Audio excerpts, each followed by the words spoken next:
Eto mga idol, nagbansag kay Janariel Cuadro Alas Casimiro na ang angas ng Pinas na si Bad Aratiles Boxing. Kinumpirma nga po niya na walang update na nagmula mismo kay Cuadro Alas o sa kanyang promoter na si Mas Sayuki ito.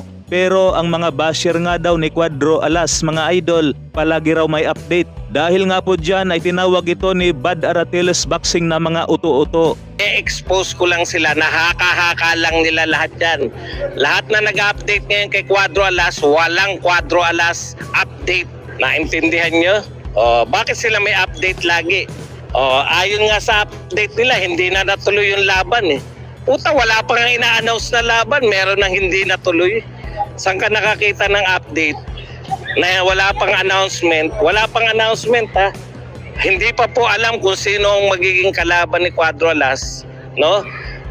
Pinag-usapan na bakit hindi matutuloy ang laban kay Duhaini. Hindi raw matutuloy ang laban kay Duhaini at saka ni Cuadro Alas. Teka muna, may nag-announce ba na may laban? Ha? Sino nag-announce na may laban? In-announce? May laban si Cuadro Alas kay Duhaini? Tapos hindi na natuloy dahil kasalanan ni Jason.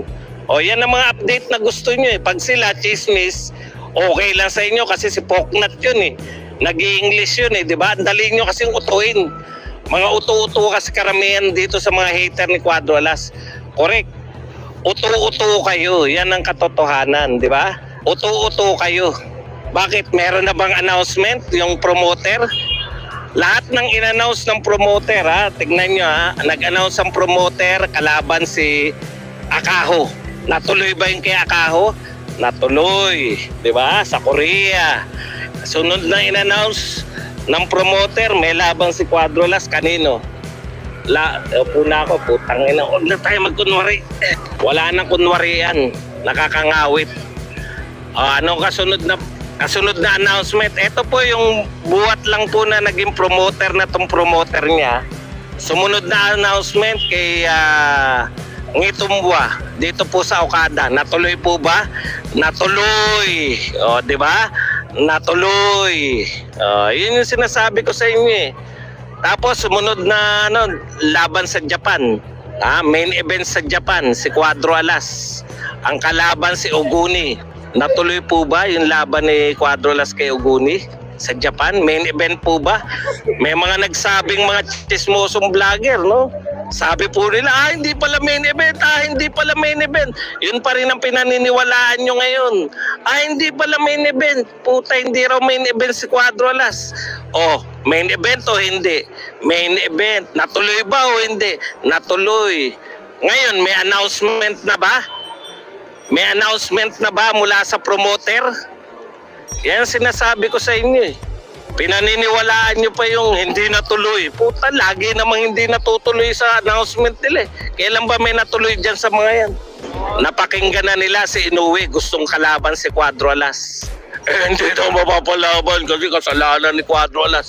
Ano kasalanan ni Cuadro Alas? Na kung atin nga pong matatandaan mga idol, bago maglaban si Casimiro at Akaho, sinasabi nga po ng mga vlogger basher ni Cuadro Alas Casimiro na wala nga raw laban magaganap sa Paradise City Hotel, South Korea. Pero nagkaroon ng laban si Casimiro. Bago naman lumaban si Casimiro kontra sa dating IBF Super Bantamweight Champion na si Yoshinori Oguni. Matatandaan na kinakalat din ito ng mga basher vlogger ni Cuadro Alas na hindi nga raw ito main event sa bakbakan pero naging main event si Cuadro Alas mga idol. Na ngayon naman wala pa ring announcement mula sa kampo ni Cuadro Alas Casimiro o mula sa kanyang Japanese promoter na si Mas Sayuki ito. Pero pinagkakalat na nga daw ng mga basher ni Cuadro Alas na kansilado na ang kanyang laban kontra kay TJ Duhaini. Kaya yan nga po ang ating antabayanan mga idol kung kailan mag-announce ang Team Casimiro o ang kanyang Japanese promoter na si Mas Sayuki ito.